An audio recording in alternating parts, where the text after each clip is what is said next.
Hello and welcome to this presentation, the first of three, all about transforming pain into empowerment from Fænix Coaching and myself, Jess Farmer. So today is pillar one of three, which is the health and vitality harmonization segment of the system by which you need to bring rehabilitation, health, wellness, and vitality to your body and mind today. So to kick off, just going to go through some presentation aims to give you an idea of what's to come. So I'm going to give an explanation of why physical pain and health challenges exist within the body and where they come from. You're going to learn about the 6 different kinds of stress and their role in creating adverse health conditions and physical pain in the body. I'm going to explain the role of balancing the body to bring healing and pain rehabilitation. And I'm going to reveal the method for creating vibrant health and energy for good. Not just for a day, but for a lifetime. So who is this webinar for? So if any of these things sound like yourself, any of these symptoms, then this is going to be a great webinar for you to listen to.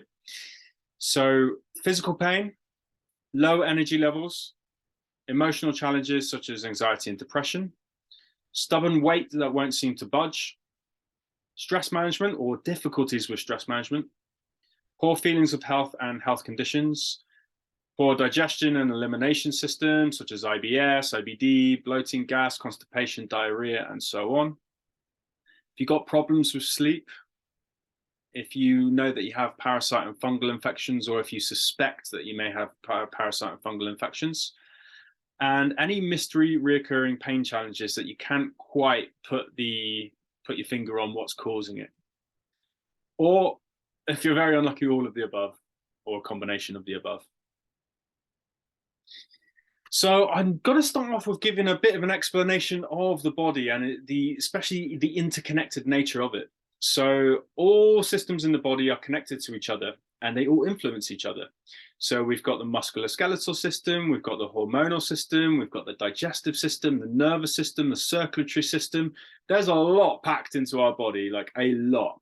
And it's really important to know that every single system affects every other system in some way. So whenever we have a pain challenge within the body, it's often not isolated just to the area we're feeling pain. It's an interlinked problem or challenge that goes all throughout the body and can affect multiple different systems. So often the solution for moving through the pain challenge is to address multiple different aspects of the physiology at once, since the pain can often be linked to multiple things at once. So yeah, a pain or health challenge is not isolated to one area of the body. The entire system is under load and the health or pain challenge usually occurs at the weakest link in the chain. So I see time and time again people with like knee problems, ankle problems, elbow problems. These are very rarely actually the origin of the pain. Usually these pain challenges actually originate somewhere else. It's just that the knee or the elbow or the ankle is just the weakest part of the system that gets exposed when the whole system is under stress and load. So when we're talking about disease and health challenges, 95% of these diseases are lifestyle-based, 5% of diseases are hereditary. So what this basically means is that through working on our lifestyle, 95% of all conditions can be helped, reduced, and or healed. So when we talk about lifestyle, we're talking about the 6 foundation principles of hydration, nutrition, sleep, movement, thinking, and breathing. So 95% of all health conditions come from not getting these 6 foundation principles in line where they should be for balance and harmony and health. So what causes health and pain challenges? So I'm going to go through this list, and see if you can identify whether any of these ring true for yourself. So lack of hydration. If the body's dehydrated, it can't flush itself, and also every cell in the body depends on hydration for its function. Non-optimal nutrition. So much of our body issues come back to the foods that we're eating on a day-to-day, week-to-week, month-to-month, year-to-year basis. So if we're eating foods that don't agree with the system for a long period of time, like years, then the system will often generate a health problem because of these irritating foods. Sleep challenges. So if the body's not able to rest, then it's going to have difficulty with healing itself and recovering itself. Stressors, 6 different kinds, which we're going to get to in a little while. Movement challenges, usually not moving enough, so we're in quite a sedentary culture. And movement is so much more than just being fit. It's about pumping the body. It's about keeping the joints healthy. It's about keeping the organs healthy. So movement actively pumps the entire system and keeps everything in check, everything healthy. Mental emotional dysregulation. So our mental health has a massive role on how we are internalizing physical problems within the body, because different emotional states can affect the body in different ways. Our breathing technique. So again, the breathing is like a primary pump for the organs. If the organs aren't pumped, then they'll essentially load themselves up with toxicity and won't be able to function normally over time. So with this, like a big theme here is that if you're doing one of these things in an adverse way for a long period of time, eventually the likelihood is it may create a problem. Likewise, if you're doing something well for a period of time, it's going to create a beneficial effect. So, for example, if you drink about 1.5 liters more water over the course of a year, they've found in studies that people have lost up to 5 pounds just through changing that one thing. Environmental toxicity. So, big challenge with our modern day world. There's unfortunately a lot of toxicity around due to the chemical,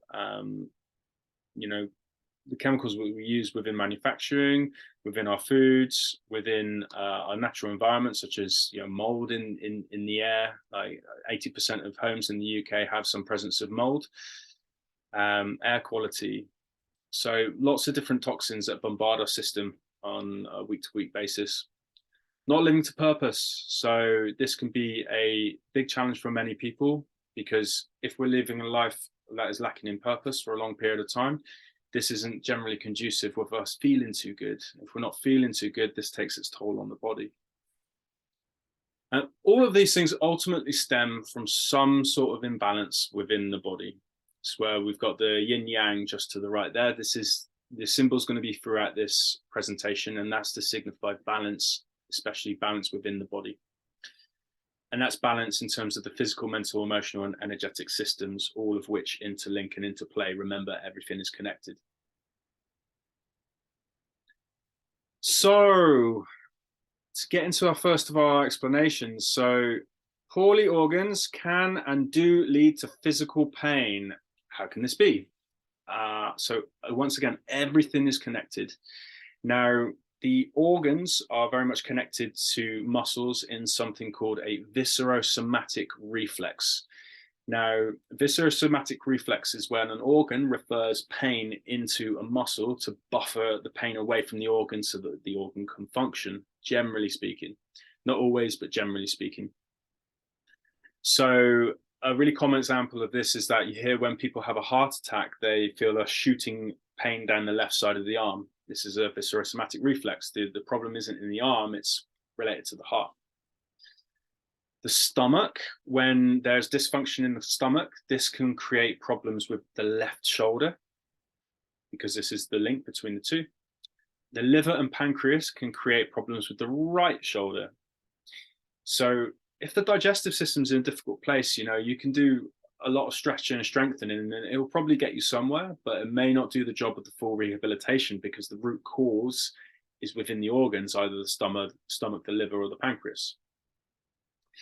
Bloating, gas, constipation, and diarrhea can and do lead to back pain, knee, shoulder, and ankle pain due to the digestive organs sharing an intimate relationship with the core stability muscles that support the spine, back, hip, and shoulders.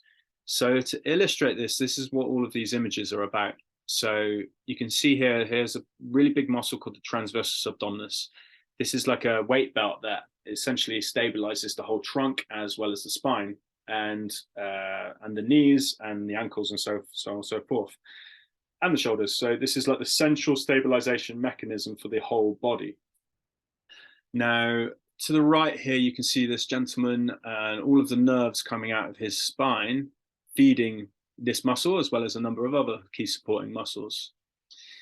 Now, when we are experiencing bloating, gas, constipation, difficulty in the organs, like we can see maybe happening with the organs on the right, what happens is the brain's incredibly intelligent. It will actually shut down the muscles on that neurological loop that are feeding the core muscles, so that the muscles aren't pressing down and causing more problems with the digestive organs.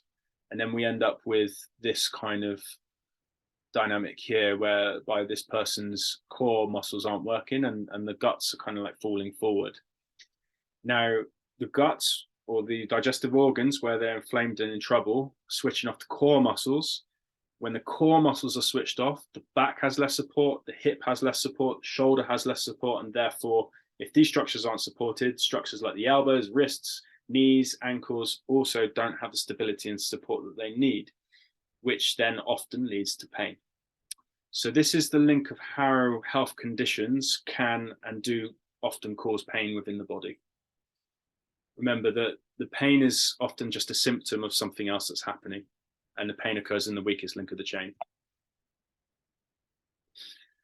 So I want to talk about stress, because stress is massive for creating health problems. In fact, they asked a room full of doctors, there's 100 doctors, what is the biggest cause of death within the human populace?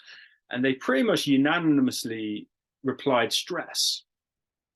Now, when we talk about stress, we need to understand that there are actually 6 different kinds of stress, because when we talk about stress, most of us think of the mental emotional stressors, such as having a bad day at work, or relationship stressors, or financial stressors. And absolutely, these do cause a lot of stress within the body. But also we're looking at other aspects. So I'm going to just go through them. And this is going to be a key thing to realize and keep in the back of your mind throughout this presentation. When I say stress, I'm not just talking about mental emotional stresses. I'm talking about all of these other stresses as well. So we've got the physical. This comes through over-exercising or not exercising enough. Chemical. So this comes through generally, the most common sources: pesticides, hormones, rodenticides, fungicides, chemicals within the foods that we eat. So the chemicals within the foods that we eat basically cause stress on the system. This is why eating an organic diet is really, really important. Electromagnetic, so the phones, the laptops, these cause a low level stress on our system, as well as like having too much sunlight. We'll get sunburn, but at the same time, a little bit of sunlight is very, very important for us as well. So the psychic mental kind of stress. So this is the mental emotional stresses that I previously mentioned, financial stresses, having a bad day, not being able to live to purpose, mental health challenges cause stress on the system. Nutritional. So I touched on it with the chemical stress, but this is more eating foods that are out of line with how we're supposed to eat. So, for example, having a sugary coffee, this is going to be a big old nutritional stress that will spike the adrenal glands in the same way that any of these other stresses will. And the last one is thermal stressors, being too hot or too cold. Now, that can be good for short, acute periods of time, but when it's extended, this can cause a lot of stress within the system. Okay, so there's some imagery here. Now, the big concept with this slide is that stress can tighten muscles as well as switch them off, which can cause wear and tear and a lack of support, which leads to pain. So we've got a couple of different images here. Now, on the left, we've got the kidneys and adrenal glands. Now, the adrenal glands produce stress hormones. It's a very important function of the body, because the stress hormones kick us into fight or flight. And then if there's a legitimate threat to our survival, we either can run away or we can fight and stand. But without the adrenal glands working, we don't get that oomph to come into our system. But the challenge is that many people are living with a continual low-level stress response within the system produced by the adrenal glands, which we'll get into in a little while. Now, if these are permanently active, these adrenal glands on top of the kidneys, what can happen is, if we look just below this, we've got the psoas, and behind the psoas there's some muscles called the quadratus lumborum. Aren't pictured on this diagram, but you can see the person where their hands are. This is where the QL muscles are. Now, often when we experience a lot of stress within the system, because of the close proximity to the adrenal glands, what can happen is there's hip flexors, which are really important for moving the legs and stabilizing the lower back, as well as the QLs, as well as a number of other structures around it can switch off or get super tight. The effects are different for everyone. And this can and does a lot of the time lead to back pain. So, sometimes solving someone's back pain or your back pain could actually lead you towards relaxing the system to take the load off the adrenal glands so that the muscles can switch back on so that they can support the spine and lower back adequately. The second example I've got here are two muscles called the levator scapulae. So their job is to pick the shoulders up and down. Now, what happens when we get under a lot of stress is that if you see to this bottom left image, the arrow coming up, these muscles get really, really tight. That tightness in of itself can cause neck pain, but also eventually this is going to pull the shoulder blade out of alignment, which will eventually cause wear and tear, which will then give you neck pain or someone neck pain like this poor woman here. So again, the origin is stress causing a physical manifestation of tightness in the muscle, which is then creating the pain. And then there's many other causations, but this gives you some idea about how stress is affecting us biomechanically. So the implications of an excess fight or flight state within the body and mind, or stress, because stress creates fight or flight state. So fight or flight and rest and digest. Now, again, like if any of this sounds like yourself, then this is a good presentation for you. So what happens? We get the stress response. This then basically sends a message to the adrenal glands from the pituitary gland to release cortisol and adrenaline, puts us into a fight or flight state, into the bloodstream. And this causes all of these different systems of the body, the liver, increased blood pressure, more sweating, faster breathing, heart beats faster. We're looking just in front of us and the digestion slows down because we're literally entering a state whereby there's a threat, a perceived threat to our survival, and we need to get through. So the system becomes amped up because it needs to get through the situation. Now, in a short space of time, like, if there's a tiger chasing you, then this is great, like really great, because you need to move in that situation. You need to move fast. So this is what the stress response is for. Also, it enacts within exercise to help us, push through and train.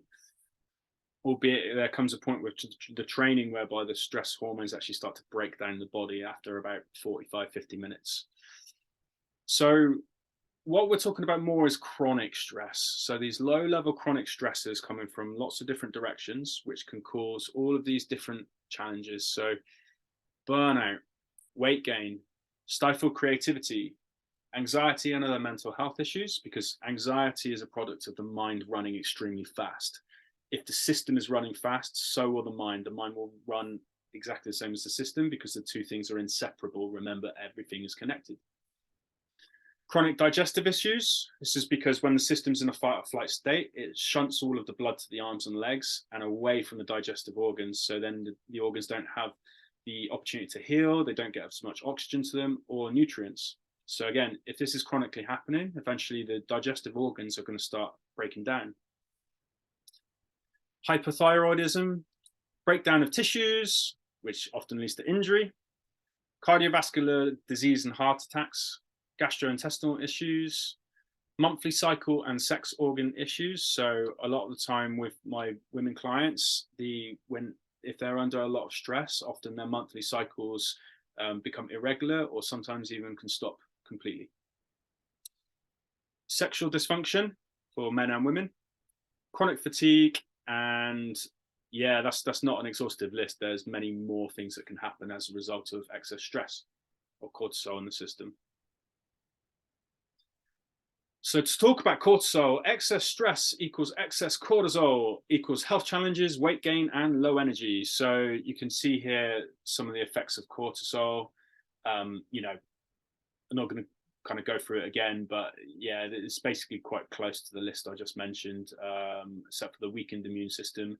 and high blood sugar. So excess stress can create the onset of diabetes potentially. So cortisol being the stress hormone.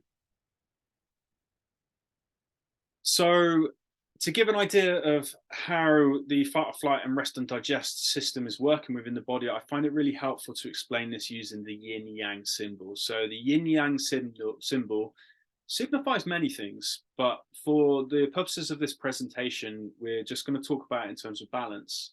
So balance between fight or flight and rest and digest system. So to kind of illustrate this, like, we've got a picture of a piece of bread in a frying pan here. Now, if I add water to that bread's going to swell and it's going to expand. So this is kind of synonymous with the yin and feminine energy. Cooling it down, slowing it down, adding water to it expands. Yin energy, feminine energy is all about expansion and multiplication of energy. If I then start toasting that piece of bread, eventually it's going to dry out, and then it's going to keep toasting until it actually maybe catches fire and turns to ash. So this is an example of the yang masculine energy going hotter and faster. So this is mainly what we're talking about: fight or flight, the stress response. Now, in the case of a person, if we're going too much into the yin energy, this could be someone who puts on a ton of weight and is obese because they're maybe not moving enough. And in the case of a yang masculine energy, this may be a person that is always go, do, living their life fueled by stress. And eventually they burn out, like the bread turns to ash. So you can see here, there's some different effects of the fight or flight system versus the rest and digest. So, rest and digest slows the heart down, fight or flight will increase it. Rest and digest will stimulate the activity of the digestive system, while the fight or flight system will stop that, and so on.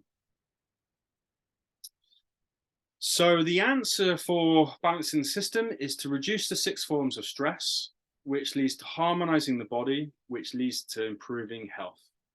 So we can see here, 2 yang, basically doing too much, leads to burnout, fatigue, injury, weight gain, and health challenges. And then 2 yin on the right, not doing enough for our system. So this might be someone who's stagnant and not moving.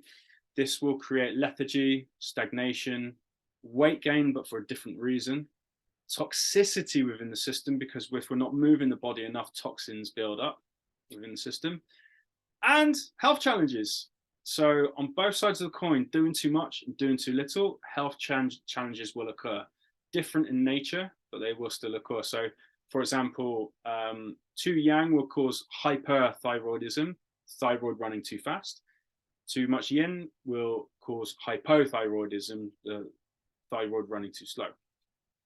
There are more complexities to it than that, generally speaking, but you can use that as an illustration, which holds true a lot of the time. Now, to move forward to a place of great health and vitality, we're looking at achieving a balance within the two. Balanced energies equals health, weight loss, muscle gain. So it's very hard to gain muscle if we're in a stressed state. Vibrancy, vitality, and ultimately happiness. It's good to feel good. So balance is the key to feeling good and maintaining and creating a good sense of health, well-being, and vitality within our system. So the best routes to achieve optimal health is one of balance, physically, mentally, emotionally, and spiritually. Physically, through working on our health, exercising, eating well. Well, to be honest, those things will massively affect the other 3 levels as well. Health is our foundation. Mental, emotional, spiritual, doing things that we enjoy, living to purpose, creating a life whereby we're able to engage in meaningful activities and have the health that enables us to engage in these meaningful activities. I like to think of health, it's like a passport to life. Health is a passport to living life with freedom and in the best way that we want to. because it's difficult to live life to our fullest potential if we're suffering from chronic back pain or chronic digestive issues. So health is the foundation for living and life, and balance is the foundation of health. So moving on to the solution, talking about balance, I'm going to introduce you to the 4 doctors. So remember, I want to go back to what I said at the beginning, that 95% of all health conditions are lifestyle based. So as a result of not getting the hydration, the nutrition, the sleep, the movement, the thought processes, and breathing techniques in the right place for optimum health. So as we can see here, on the left, hydration, nutrition, sleep. These are governed by the doctors of Dr. Quiet and Dr. Diet. And then on the right, we've got movement, thinking, and breathing, governed by Dr. Happy and Dr. Movement. So the 4 doctors are basically the 4 pillars, the 4 legs to our stool, our chair of health, our building of health, the 4 spokes to our wheel of health. So it's very difficult to maintain a good level of health if you're only looking after 3 or less of the doctors. For a well-rounded health outlook, as well as a well-rounded personality and therefore a well-rounded life, we're looking at optimizing all 4 doctors. So if you wanted to pause the video, you can also look in a little bit more depth about some of the other correlations that these doctors have within this yin-yang symbol. So to go a little bit deeper on the doctors, so Dr. Quiet is all about taking our rest time and introspection and going slower. So Dr. Quiet governs our sleep, our rest time, our slowing down, introspection, so governs different things like meditation, maybe yoga, all of the things that basically are restful for the system. Could be sitting down with your favorite book and taking a couple of hours to relax.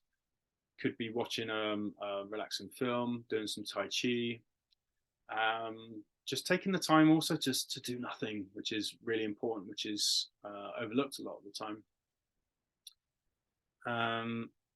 Dr. Diet, I just realized that I made a typo on this, but it's all good, I can explain it.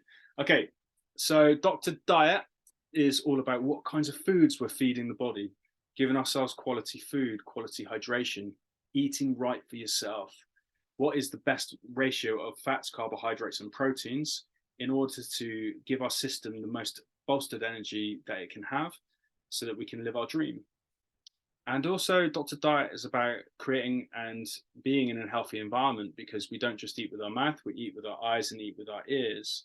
So it's about looking at what's around us and what we're consuming on a day-to-day basis. So Dr. Happiness, this is where I've done a little typo, but it doesn't matter because I can explain it anyway. So Dr. Happiness is all about doing the things that make us feel happy. And it's all about living life, having a dream and something to aim towards. You know, that dream could be something like running a half marathon, or embarking on a work project, or, you know, being able to play with your kids without any pain coming in the body, because, you know, it might be difficult to play with the kids with a bad back.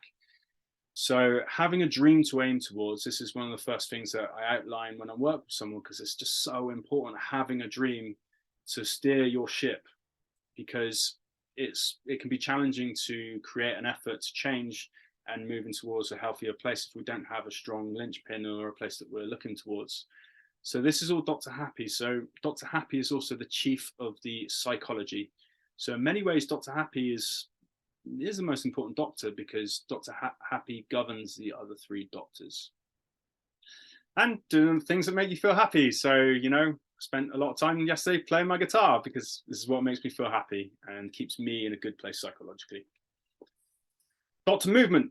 So what kinds of movement are we getting into the body that are going to help us move towards our dream in the best route possible? So what kinds of movement do we need on a day-to-day, week-to-week basis to keep our bodies healthy? So it might also be, what movement do we need to move towards a goal? So a marathon runner is going to have a certain movement requirements they're going to need to do that marathon, to train for that. Whereas someone who's in a place of burnout and really bad back, bad knees, bad shoulders, their movement is going to be very, very different. It's going to be a lot more relaxed. It's going to be a lot more gentle. It's going to be a lot more based around relaxing the system, relaxing the body. So movement is a healer, and doctor movement basically keeps the body, the joints, the ligaments, the tendons, the organs, the muscles healthy and strong, because a healthy and strong body is a body that is resilient and bolstered against pain. So that's your 4 doctors. So yeah, just to come back to this slide, it's about balancing our 4 doctors with themselves. So is there a particular doctor that I'm deficient in? Maybe I'm living my purpose and, you know, getting my doctor happy and I'm really fulfilled in life. I'm moving and exercising loads, my diet's really good, but I never stop, I never rest. And this is causing me to feel burned out, even though the other 3 doctors are in check.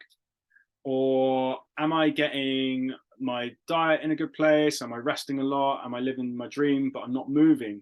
And therefore I'm putting on a lot of weight and pain is occurring in the body. Am I moving adequately with my exercise program, have a good diet and making sure I take rest, but I'm not happy within one or more areas of my life.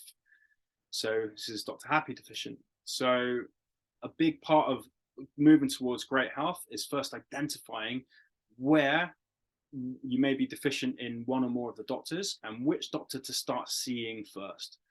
So if we take the example I've been talking about a lot in this presentation of being overstressed, then generally the first 2 doctors to see are Dr. Quiet and Dr. Diet, because these are the yin feminine doctors. Because when we're in a stress response, remember, we're too yang, too go, go, go, too go, go, go, do, do, do, too much in the masculine. So we can balance that out by seeing the feminine doctors, by resting more and increasing the quality of our food. So 4 doctor balance. This is your 4 legs of the stool of health. There's no such thing as an unhealthy a healthy 3 doctor person. And this system was created by my mentor, Paul Chek, of the Chek Institute.